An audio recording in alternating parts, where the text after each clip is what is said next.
after colonization ended, we needed new structures to keep these countries where they were. Okay? And the first of those is aid. Okay? We give them aid. Aid for what? Actually, we give them aid to keep repressive regimes in power. That's all. Okay? We're not giving them aid for much more, except a little bit of infrastructure to make sure those raw materials get to the ports and aren't gotten out of the ground. But for the most part, we give repressive regimes money and power and guns to keep that system going. This is what it's fundamentally about. All the hypocrisy about transparency and democracy and bullshit like that, it's all bullshit. You know? And at least the Chinese don't enter into that bullshit. They say, we don't care about the whole political environment, we just give the money. Okay? And it's for raw material extraction, period. Okay? Number two, and this was a very important one, still is, debt. I was telling some of my students today, was it today or yesterday, about Confessions of an Economic Hitman. You remember this? Have any of you heard of this one? Confessions of an Economic Hitman. It's a book written by John Perkins, who used to work for a very nebulous, opaque bank. No one had ever heard of this bank, but it was formed in the 1950s by the IMF, the CIA, and the American State Department. And it had only one job: to lend money to developing countries that were raw material producers in order to indebt them. Once you are in my debt, I control you. Okay? And this bank had 4,000 employees. But no one ever heard of this bank, you see. But it would go to country after country offering loans. And if the president did not accept the loan, they were killed. And he gives two examples of presidents who were killed when they did not accept the loan. You see, the lending is also very important to trap the country. It's very important. It's part of that process. I teach in Suriname. And Suriname in recent times had a huge foreign exchange reserve. So big they didn't need to borrow money. And then one of my students, who was very high up in government, he said, you know, the IMF is trying to convince us to borrow money from foreigners. Why? I thought, duh, you know, sorry about this, but, you know, this is the game. And in the end, Suriname did borrow this money because the IMF said, if foreigners lend to you, then everyone will think Suriname is such a strong economy that foreigners are interested in lending to you. You understand? Before Lula came to power, you know, the previous president in Brazil, Cardoso, his predecessor, took a gigantic international loan. No necessity for taking the loan. Why? Because once I catch you with the debt strings, I hold you forever.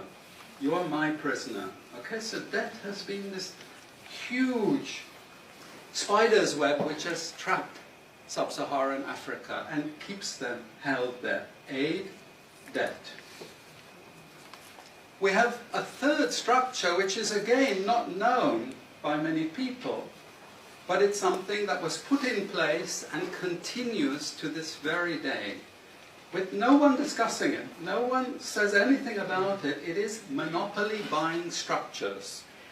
This is for all raw materials and basic agricultural goods produced by developing countries. There are only 4 or 5 Western multinationals that buy all those goods. And they collude between them.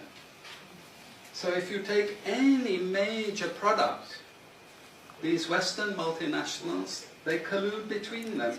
Even if we go down to banana production, we had a PhD down here at the ISS, and the person showed that the 4 or 5 major multinationals, they collude, and in order to make sure they control is total, what they do is they force all the producers to produce the same uniform banana.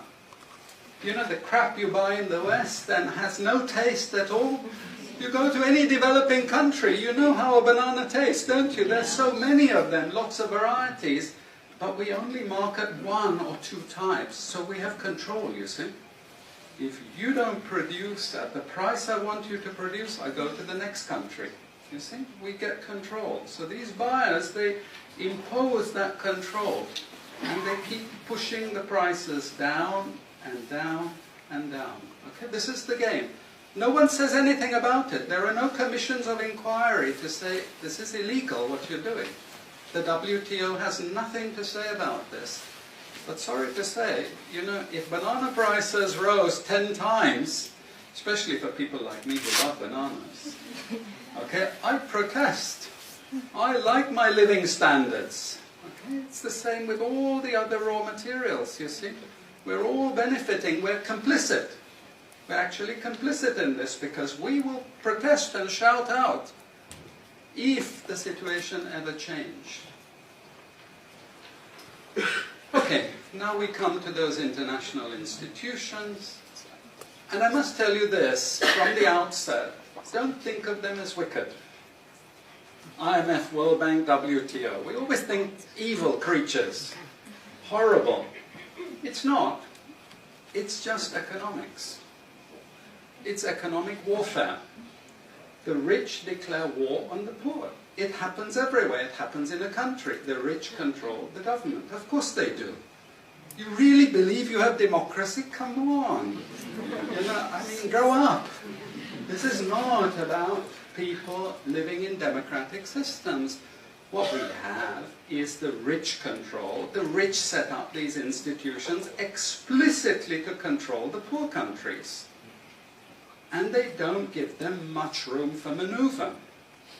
Which incidentally, when the IMF starts talking of poverty alleviation, you should also understand that there's another game there also starting to play, which I'm going to come back to later.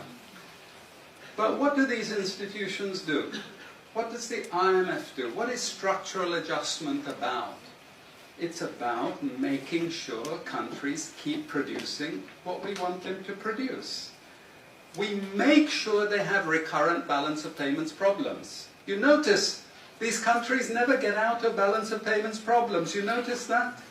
Whereas countries that never took IMF support are always out of balance of payments problems. But the countries that are continuously getting advice and support by the IMF, they're always in balance of payments problems. Why?